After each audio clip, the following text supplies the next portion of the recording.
Hello, it's the Brian Hornback Experience. It's episode 155, and I've got somebody with me tonight that many of you may know, some of you may not know, but anyway, let's just get right to it. My friend, Bryan Hair. How are you, Brian? Buddy, I'm doing good. How are you, Hornback? I'm good, man. I'm good. So, Good. just to introduce people to Bryan Hair, the Brian and Brian show, Brian Hornback, Bryan Hair, started back in about 2006. We tell this story all the time, but anyway, you had worked on a campaign up in Sevier County before 2006, but in 2006, I was Knox County Republican Party chairman, and you were helping a guy out of Chattanooga run for United States Senate. And you did his East Tennessee, Knoxville, East Tennessee campaign. A guy named Bob Corker. And we had two campaigns that year, two statewide campaigns. We had Bob Corker run against Harold Ford Jr. out of Memphis. And we had Big Jim Bryson running for governor against Bredesen. And as history will show, Big Jim was not successful, but it was a gallant. It was a great effort. We held Bredesen's feet to the fire somewhat, but Bob Corker that year in 2006 was the sole Republican freshman in the U.S. Senate in 2006. That is correct. And I think when I went to work for Bob, it was really funny. Anybody you would tell that to, because I think Bob, when I went to work, it was November of 2005, and I don't think that he was polling within the margin of error. Right, because there were three people in that race, right? There was Ed Bryant, and West Tennessee, and Van Hillary. Right, Van from Ray County, Ed Bryant, former congressman from over in West Tennessee, and of course the Chattanooga mayor. So, and just to refresh people, back in '94, Bob Corker lost a close Republican primary to Bill Frist. But anyway, so yeah, I mean, I don't know. I mean, I guess when you're the sole member of the freshman class, I guess you're the valedictorian. You're the class president. You're the first tick and the last tick. Absolutely. So after 2006, you kind of came back on the scene in about 2018, helping a guy in another three-way race, Glenn Jacobs, who actually won by 23, 24 votes. It was 17 votes 17. on election day. And then when they counted the provisionals, which I think was about a week later, we ended up winning by 23 votes. Right. So that was landslide. All right, that was Glenn Jacobs won by mine and your good friend Brad Anders, who was on county commission, who's now the 911 director, and then some guy that used to be on county commission that's lost a city council race, and he finished a distant third. But anyway, so Bryan Hair kind of made news about 12 hours ago, and so that's why I've decided to have Bryan Hair get on the Brian Hornback Experience, episode 155, and just kind of talk about it. So you pinned a post that you posted to one of the Republican club pages in Knoxville, and after that got posted, my phone's been blowing up all day going, have you read this? Have you read this? Have you read this? And of course, I had read it, I think about the same time you posted it. But you want to read it? You want me to read it? What do you want to do here? I don't mind. Have you got it? Yeah, I've got it right here cool. in front of me. Let me. And then we're going to kind of talk about it. Sure, yeah, not a problem. So anyways, I sat down this morning and I just said, many of you don't know me, but some of you do.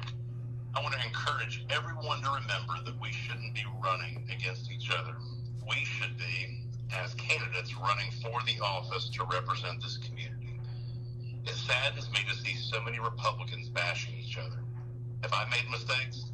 Absolutely. Didn't hide from them. I paid the price, and I moved forward. There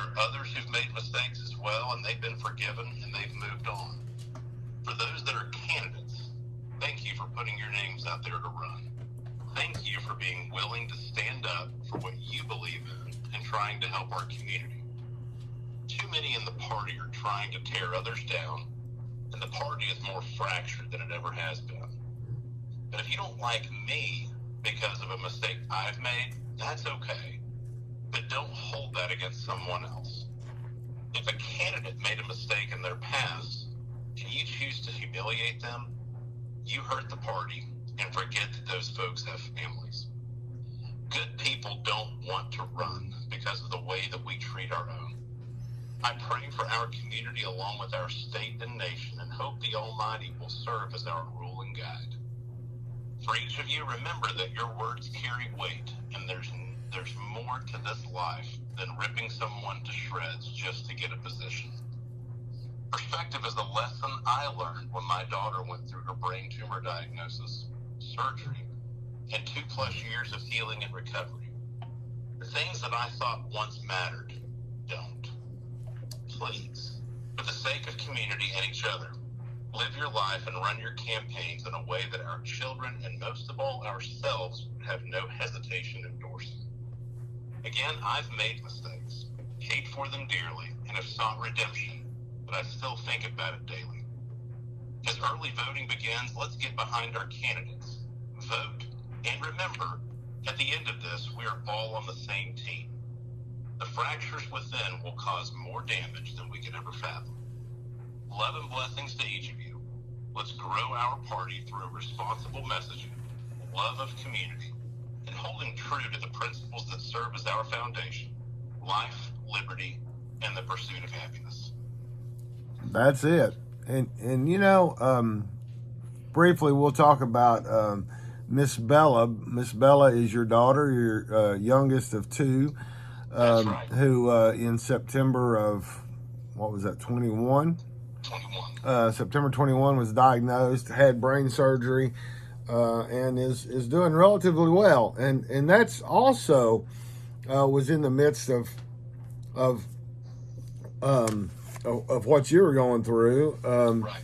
And ultimately, not only has Bella done well and is continuing to recover, but Bella's blessings has been created through that. So kind of talk about, one, what you and your wife and your son and your daughter experienced when, one, you got the diagnosis, and two, you found yourself at Children's Hospital, and then kind of how Bella's blessings grew out of that. Absolutely. And, you know, some people know, some people don't. And, I mean, we didn't go sing it on a hilltop, but, you know, we were going. Bella had been getting sick for about 2 months. This has been going on, maybe a little bit longer, in the summer of 2021. And we had done all sorts of testing. We'd gone through GI testing. She would get sick. She would throw up, but she was never physically sick. It's like it was just the act of getting sick, and then we moved on. So they said, you know, we need to run some tests and rule out some things. So let's go ahead and do an MRI and scans and rule out cancer and tumors and everything else, which we all kind of laughed just because, you know, we thought we were checking the insurance boxes, just kind of going through the hoops. Mm-hmm. But I'll never forget it.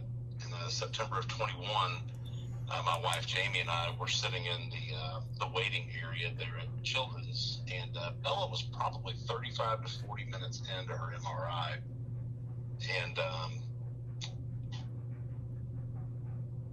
nurse came and tapped us on the shoulder, and she said, "Hey, I need you guys to sit back here in this room. Your physician is going to give you a call here in a second and wants to talk to you." So fast forwarding just a few minutes, we got a call from our pediatrician, and she was choked up. Of course, we had a good relationship with her, and she said, "Guys, I don't know another way to say this, but Bella's got a brain tumor, and it's pretty large, and it's pretty serious." And it was called a juvenile pilocytic astrocytoma. It's an extremely rare brain tumor. And if you had to, you know, draw an image of what it looked like, you know, a lot of people know what cuties are. It's those bags of small oranges. Her tumor would have been the size of the largest one in one of those bags. So we said, well, what's the next step, after several other questions that I won't, you know, share right now. But they said, oh, she's being admitted immediately into ICU, and she's going to have brain surgery. So fast forwarding 20 hours, Bella had brain surgery. So we didn't get to go home from the hospital.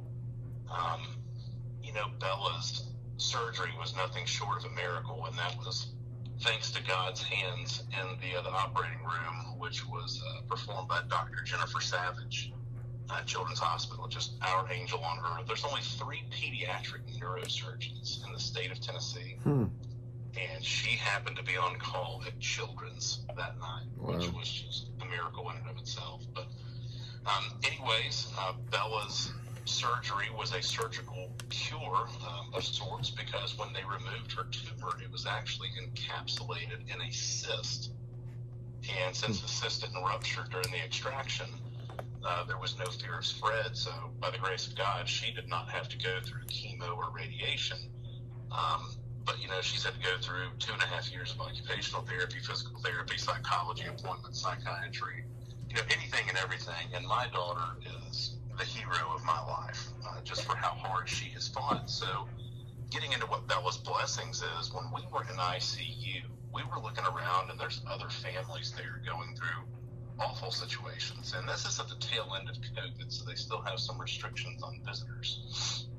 So anyways, there's other people that are around there in those rooms, and their lives have been upended just like ours. But we were so fortunate. Our dear friend Laura, dear friend Nikki, Dina, and others literally showed up to the hospital like pack mules. They brought clothes, they brought snacks, phone chargers, pillows, sound machines, and I think they kept Bella stocked with salsaritas about every single day, because that was her one request. But we just, in that moment, we realized how fortunate we were that we had those friends that were able to help us. But looking around, those other families did not. So in that moment, Jamie and I started talking about, when we get out of this, we want to start a foundation that can help people in the same situation that we walked through. So inevitably, just a couple months later, actually, in December of 21, Jamie and I sowed the initial financial seed into Bella's Blessings, which is a nonprofit that operates under the arm of Children's Hospital. And that fund provides for people that are unexpectedly admitted for any reason to the hospital. So that can be restaurant gift cards, gas gift cards, grocery gift cards. We've taken several kids shopping. There's been children that have, found out that they were terminal, and it was coming up on their birthday, and it wasn't necessarily expected that they were going to make it to their birthday, and Bella's Blessings threw them a birthday party. So it's just trying to provide hope or remove the stress of the things that you don't want to think about in those moments, like where the next meal is going to come from, or where you can get a pillow or a sound machine. We want to be there to stand in that gap, and that's something that we've been fortunate over the last couple of years to be able to kind of be the spokesman for, but mainly it's Bella with everything that she's gone through and how she's really just magnified God during this whole thing. But to date, that fund, we've raised over $50,000 for the hospital. Wow. That's amazing. So, that just kind of brings people up to date. And those of you that are listening or watching this, you can go to Facebook and search Bella's Blessing and follow that, particularly around Christmas time. There's always a fund drive. This year, Food City was a major donor. Your home church of Shoreline, I know, was a major donor in helping to provide some stuff on Christmas Eve for those people that found themselves at Children's Hospital over Christmas Eve. But now, to get back to the world that you and I like to live in, but we like to try to shield our family out of, because as a former school board member, I know what it's like when you're not the guy that's on the majority votes, and the people decide to attack your family members. And so that brings a little perspective to this conversation you and I are about to have. And so ever since that school board term ended in 2004, before I became party chairman in 2006, I've been intentional in keeping my family away from what I do in politics. And I think that kind of brings us now to the conversation. The Facebook post that you pinned this morning, that you've shared. It's now been shared multiple times. Just kind of addresses what I call the toxicity and the chaos. Yeah, I'm probably borrowing those terms from Nikki Haley, who is the last remaining candidate to challenge Donald Trump. And whether you like Nikki, whether you like Donald Trump, I don't care. I have reasons for why I do that, but I think that it highlights kind of what we're experiencing, not only inside the Republican Party, but the Democrat Party, any of the parties. There's just a culture of meanness, it's got to the point to where now here we are in Knox County, and I think people thought, Brian, well, I know they did because I saw the comments. There's 21 comments on the post right now. I know that people thought you were picking one race over another, and that's not true at all. Correct. The fact is we have 7 county commission races going on. We have a law director's race going on. We have an assessor of property race going on. And we have 4 school board races going on. And you can look at any of those races and you can see shreds of what you and I kind of see as unnecessary, I'll call it chatter, unnecessary chatter about other candidates, and not necessarily running on what one would bring to the table and only what that one person would bring to the table. And so, I'll just kind of leave it at that and let you take over for a little while and kind of see where the conversation goes. Yeah, it's one of those things that, I swore off of politics a couple of years ago. I was done with it. You see a lot of good, but you also see things that the rest of the community doesn't see. And but the thing that I miss is when I would walk through the halls of the city county building and you would see the folks that never were on a campaign poster, the folks that are there standing at the desks at the clerk's office or the trustee's office or the criminal court clerk's office, and they take care of constituents on a daily basis. And those folks have to live through and be party to a lot of the attacks on the folks that they work for. And a lot of those folks have worked for the county for 10, 15, 20, 30 years. So they predate the majority of all of our elected officials, but they're good folks. And they reminded me daily of, it's not about, self-promotion or anything like that. It's about providing a service to the community. And, the last couple of years, and this really starts at the national level. Of course, I've always said it, and, Glenn and I talk about this often, there's nothing that will impact your life more than local government. Absolutely. But at the end of the day, though, there's nothing that will bog up your social media or your TV or your radio like national politics. And it has just gotten to be so toxic. Good people don't want to run, and that's at any level, any level of government. But it is amplified at the local level because, of course, you can trip over a yard sign anywhere in Knoxville right now. And there's a lot of people running in our home district. We've actually got 5 candidates in the Republican primary, which is actually pretty awesome. It's 5 first-time candidates, which I applaud every single one of them for putting their name out there. And that's really what kind of got my gears going with this is the fact that, when we look at the national level, we've really kind of had to turn our head the last several, election cycles and say, I'm going to vote for the lesser of 2 evils, or I guess I'll vote for whatever the best one is. It's not what I want, but it's better than the alternative. And that's unfortunate. And the reason that we have to deal with that is because good people don't want to deal with the scrutiny and all the bull crap that they have to put up with when they become a candidate. And the sad thing is, as a Republican, it's usually by your own party. Yep. And, if we were animals, which we act like, we kill our own. And it has torn this party to shreds. And, standing on the outside looking in, at the Republican Party here in Knox County, there's no identity.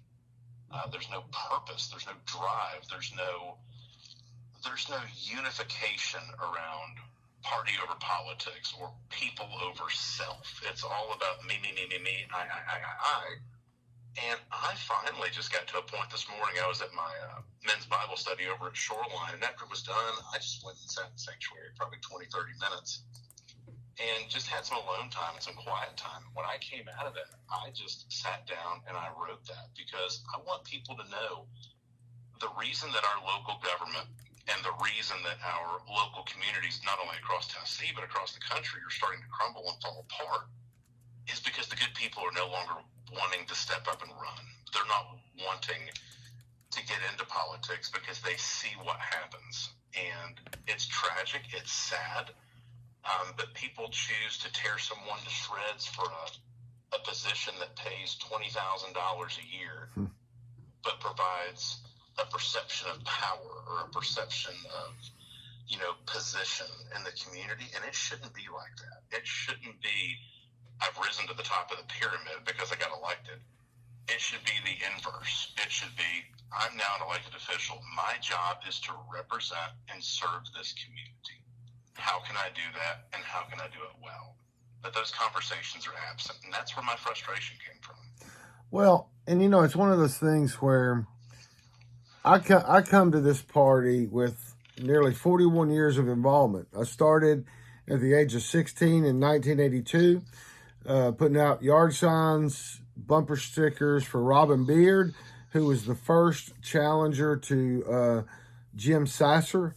We were the minority party. I mean, what you see in Nashville today is exactly how the Republicans were treated when the Democrats controlled the state house, when it was a supermajority. And, now we have the reverse. And, back in those days, in the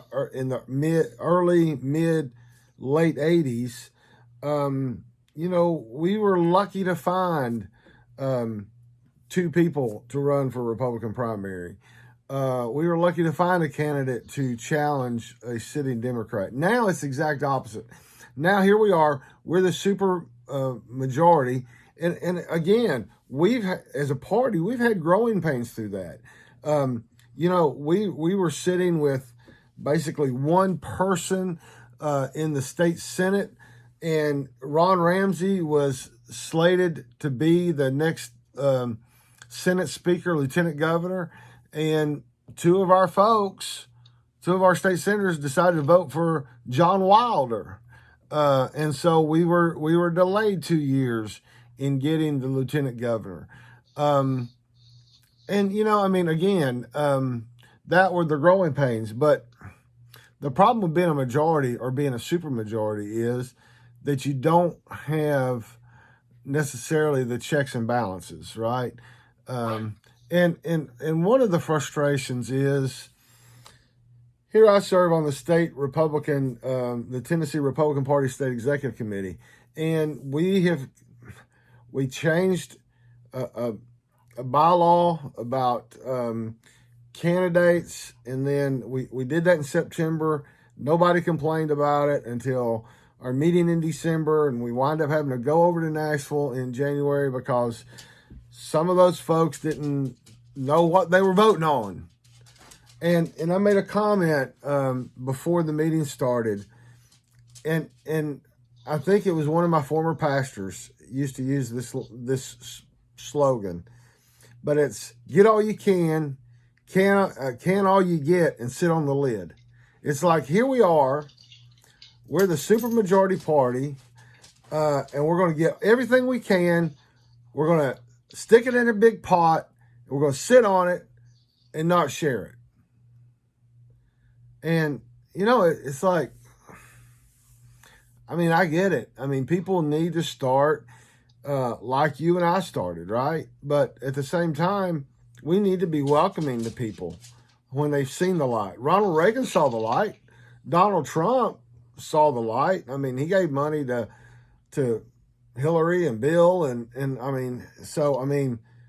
At some point, we have to we have to be accepting of others. And, you know, just cause you and I may have a different candidate in one race, it doesn't have to be personal. But unfortunately, the toxicity and the chaos has bled into, well, if you're not with me on this one, then you're never going to be with me on anything. Again, I think you said it best on Reagan's principle.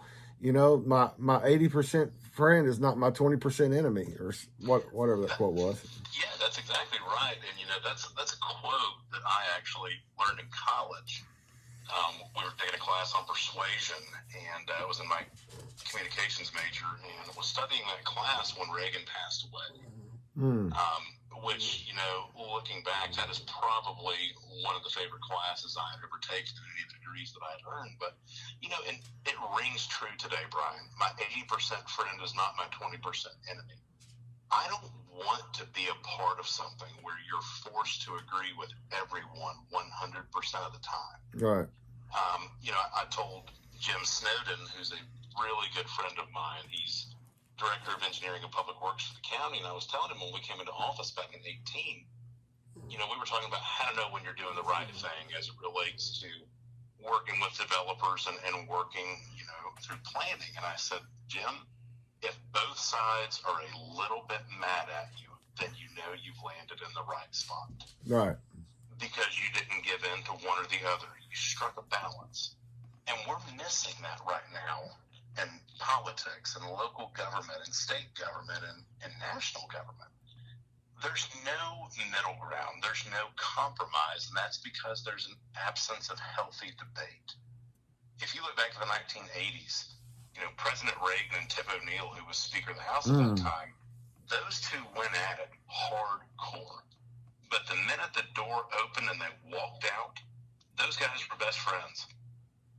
And that's because there was a mutual respect of where the other person was coming from, because they had the courage to stand up and voice what their ideas were, what their convictions were. We don't all come from the same place. We've got several people running for office this cycle that were not born and raised in Knox County. And you know what? That's okay. But we can't just put a candidate up and say, well, I was born here and lived here my whole life, and that's why I'm qualified to be your next fill in the blank. Glenn Jacobs was born on an Air Force base in Madrid, Spain. Mm-hmm. Glenn grew up in Missouri, went to college in Missouri. Glenn lived in Johnson City and in Jefferson City, traveled the world with WWE, and moved here 2013 or 2014, just, you know, a handful of years before we decided we were going to run the mayor's race.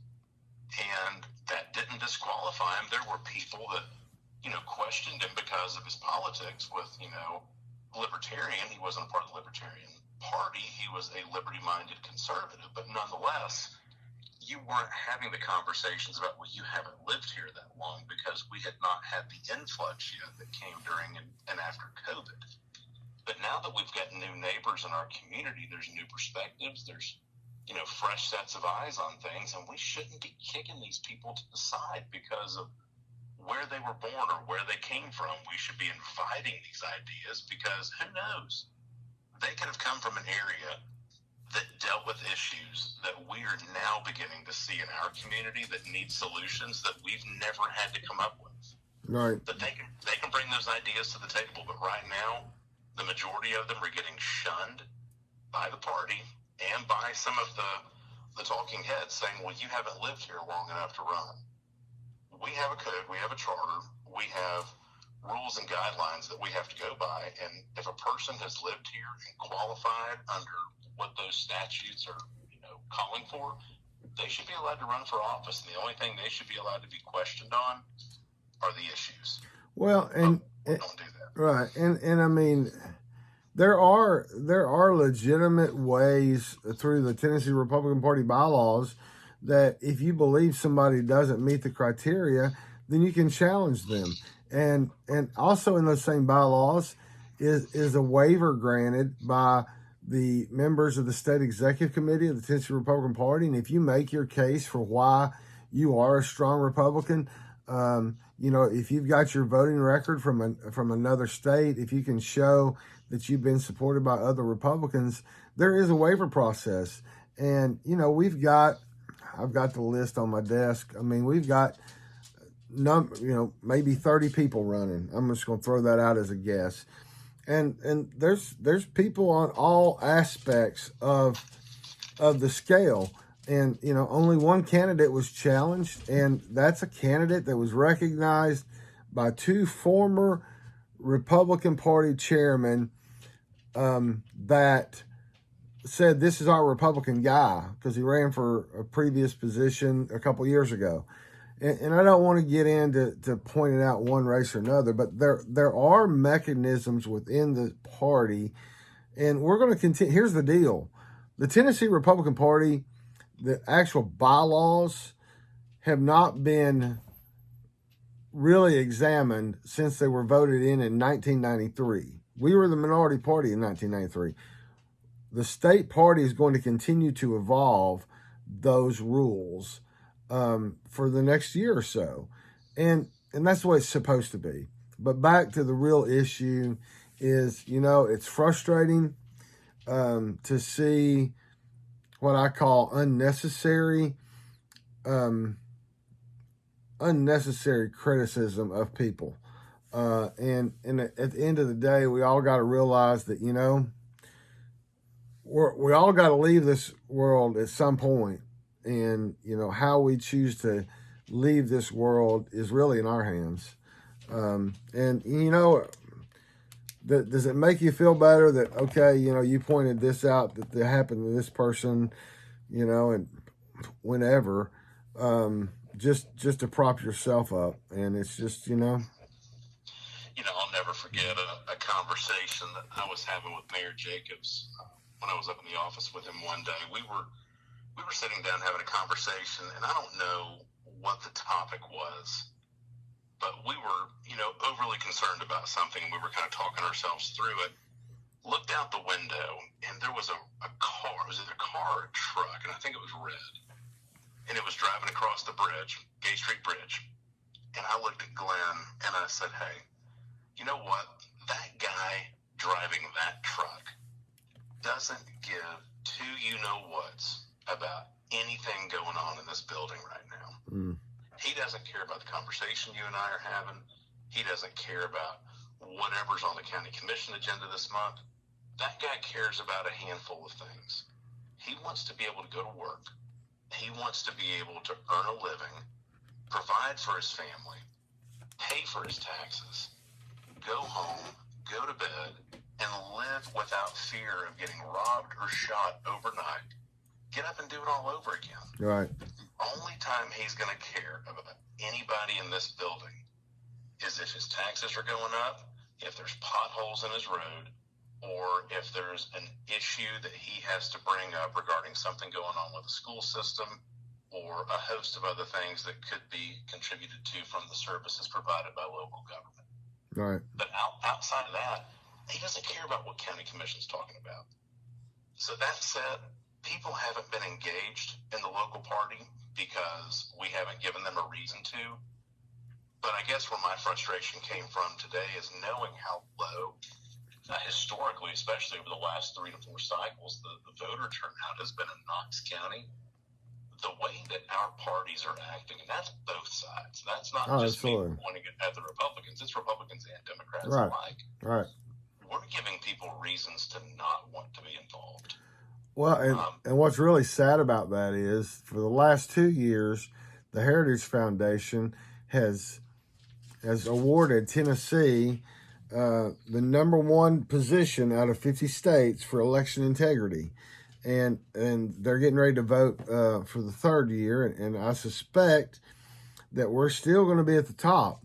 And it wasn't too many weeks ago that I went over and covered my friend Trey Hargett, our Secretary of State for Tennessee, talking. And he too, here's a guy that one of the departments in his state government that he runs is elections. And he's even saying, we're the best at election integrity, but we can't get people to vote. And so I really think that as we reflect, it's like the old saying goes, When you look in the mirror and you point a finger, just remember, you got four more coming back at you. And so, do I know what the answer is to fixing it? No. Do you have the answer to how to fix it? No. But I think we've started a process in having this conversation, and hopefully those folks that listen to the podcast and the folks that read BrianHornback.com, maybe it will provoke them. I know that I know there's just been a lot of frustration with again what I call the toxicity and the chaos that's been happening. And here we are. We're right now we're doing this on Thursday, February the 8th, and in less than a week, in about 6 days, we're going to start early voting on February the 14th, running through the 27th with the presidential primary and the Republican and Democrat primary for Knox County. For all those races I just talked about, they're going to be on the ballot for Super Tuesday, March the 5th. And so, I don't know. It's one of those things where, everybody shows up for a presidential election, but nobody shows up for the state house, the state senate, the county commission, the school board. And let's remember, last year, November of 23, the Knox County Commission is now operating on $1 billion budget. Yep. Now, in Congress and Senate, they talk about trillions. But remember, in Knox County, it's $1 billion budget. Brian, if I could say one more thing. Yep. The thing that I think that we need, or I feel, not think, the thing that I feel that we need to remind ourselves of in this community, we're a population of 500,000 people. This is the third largest city in the state of Tennessee, a state that has attracted top 10 people moving into it in the last 4 years in the country. And there's a reason they want to move here. But, the thing that bothers me more than anything, and this is as someone who's run and is running campaigns currently, when you've got a candidate who has felt the call to service, and this is me talking to the candidates with this, and I'll be quiet. If you're a candidate and you're running for a position, first and foremost, thank you. It takes courage to put your name on a petition. Go get those signatures and turn it in and open yourself to scrutiny. But you are in charge of your voice. There are people that will tell you, you've got to bash this person, you've got to go after this person, you've got to do this, you've got to do that. My papa taught me when I was little, don't ever make yourself taller by standing on top of somebody else. And there's too many people that are doing that right now because it's advice they've been given. So to all candidates, remember who you are, remember why you chose to run. Don't let a campaign manager or a campaign consultant or some politico tell you, go bash this person or you're not going to win. I want to challenge all of you guys and gals. Win with your ideas, win with your convictions, and win the right way. The only way we can grow a movement and grow a party is to attract people through principled ideas, principled debate, and strong discussions. We do that, you bring more people in. You get more flies with honey, and you keep them. But the more that we're throwing out vinegar, nobody wants to be around it. So, in closing, I guess, Brian, you said it best. Neither one of us have the solution. I mean, I remember in the movie Ghostbusters, the mayor said, well, I can't go on TV and tell people to be nice. But we need to remember that we're all people. We're all human beings. And we all live in an incredible community, and we need to keep it that way. But the only way we're going to do that is if we encourage people to step into office, do the right thing, get there the right way, and don't let the system change you once you're there. Absolutely. I'll end it with this. When I got elected to the school board, I was on the school board and I was party chairman, all within my 30s. I did all that before I would turn 40. But I always, and I don't know, now that mom's been gone for 9 years and I still have dad here, I now look back, now that I'm in my 50s, I now look back and I realize what I had growing up.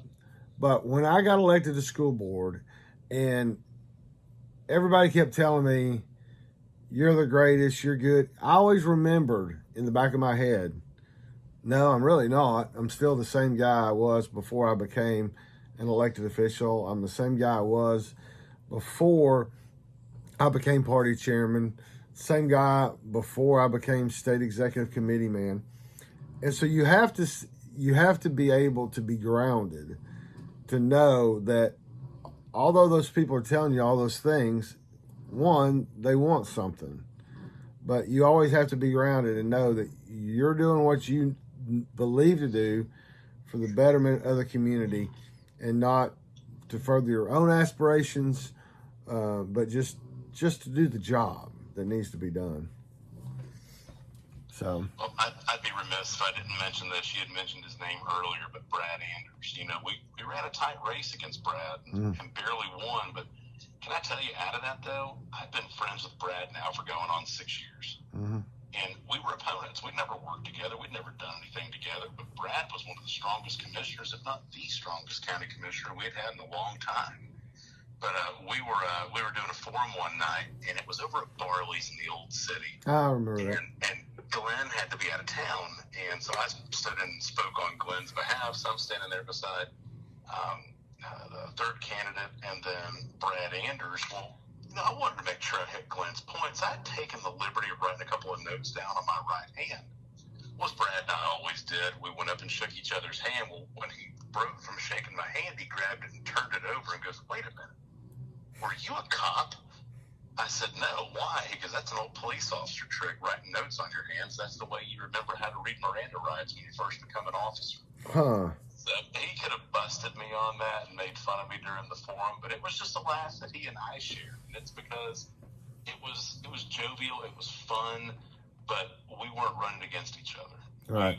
I was representing a campaign the same way that he was. We were running to represent Knox County. And I just wish we had more of that. And I was there. I was there the day that the provisional ballots were counted, and the tensions were high as the provisional ballots were begun to be counted, as they started to be counted. But, you know, once it ended up with 23 vote win, Brad and the mayor shook hands. And, you know, I jokingly tell Brad now, I'm like, dude, you know, you got the job as 911 director, and if you'd been mayor, you'd only had it for maybe 8 years because it's a 2-term limit.